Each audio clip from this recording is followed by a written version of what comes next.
Et allez, une petite tape sur les fesses pour repartir de plus belle avec un duo d'artistes exceptionnels, Lek et Sowat.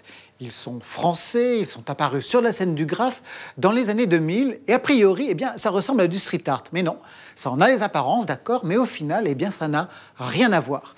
C'est ce qu'a voulu comprendre Alexia Gaillard, qui a vu leur travail souterrain dans les sous-sols du Palais de Tokyo à Paris, des œuvres cachées au public qui peut quand même demander à les voir lors de visites spéciales. Bref, c'est un travail expérimental et secret dont il nous explique les fondements. Lek et Sowat, did you expect? Les artistes Lek et Sowat peignent sur les murs depuis plus de 20 ans. Qu'ils soient au sous-sol de la Tour Paris 13 en octobre dernier, en plein cœur de Paris, ou encore dans les entrailles du Palais de Tokyo, ils s'adaptent aux contraintes du terrain.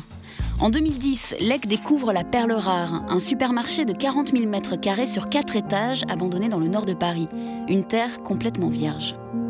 Au début, c'était juste un terrain particulièrement grand, particulièrement beau et particulièrement intéressant parce que ça avait été squatté et tout le monde avait été chassé du jour au lendemain et il restait des tonnes d'affaires.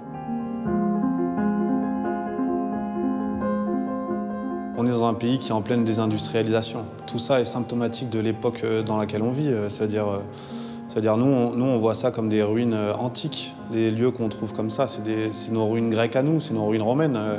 Et en plus, on a la chance de pouvoir les peindre. En fait, tout le jeu de trouver des endroits comme ça, c'est que en fait, tu vas trouver des murs qui ont 50, 60, 70 ans de patine, en fait, qui ont une vraie texture, qui sont très beaux. Et donc la moitié de ton travail est fait quelque part, tu n'as plus qu'à peindre quelque chose par-dessus et c'est comme si ton fond était fait. Pendant un an, Lek et Sowat invitent une quarantaine de graffeurs à investir les lieux en secret.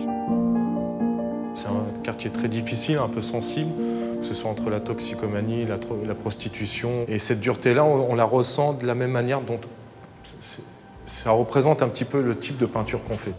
Une peinture brute, unique, éphémère, qui s'inscrit dans une démarche. Rien à voir avec les pratiques du street art dans lequel Lek et Sowat ne se retrouvent pas du tout.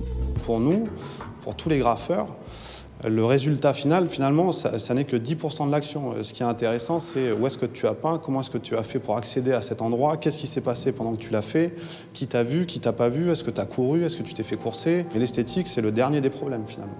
Et avec cette notion de street art, finalement, et les fresques et les façades et ce genre de choses, on est en train de nous expliquer que non, c'est que l'esthétique qui compte. C'est qu'un pochoir de chat, par exemple, sur un immeuble. Et nous, en tout cas, moi, je viens pas de ça. Je viens pas du tout. Je dis pas que c'est pas bien. Je dis juste que ça ne correspond pas à ce que moi je fais. La culture du graphe est par essence cryptée, difficilement accessible du grand public, en marge de l'art officiel. Le graffiti, c'est toujours construit contre. C'est un geste qui est violent, c'est un geste qui est, c'est du vandalisme. Hein. C'est le mot pour le coup, il est bien trouvé, c'est ça.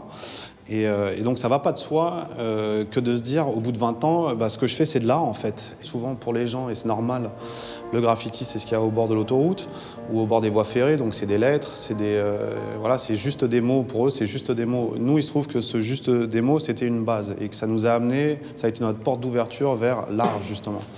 Et j'ai l'impression que sur nos projets, peut-être que l'abstraction, tout d'un coup, c'est quelque chose qui est plus facile pour que les gens comprennent que c'est pas juste du gribouillage. Au Palais de Tokyo, Lek et Sowat invitent toute une génération d'artistes, connus de tous les graffeurs, mais qui jusqu'ici n'avaient jamais eu leur place dans les institutions. Nous, ce qu'on leur a dit en arrivant au Palais de Tokyo, c'est qu'on allait leur amener une génération entière d'artistes qu'ils auraient dû inviter il y a 15 ans parce qu'on le vit comme ça. Et un J1, c'est pas normal qu'il ait jamais travaillé ici. Un ski, c'est pas normal qu'il ait jamais rien fait ici, autre qu'en mode décoration ou événementiel.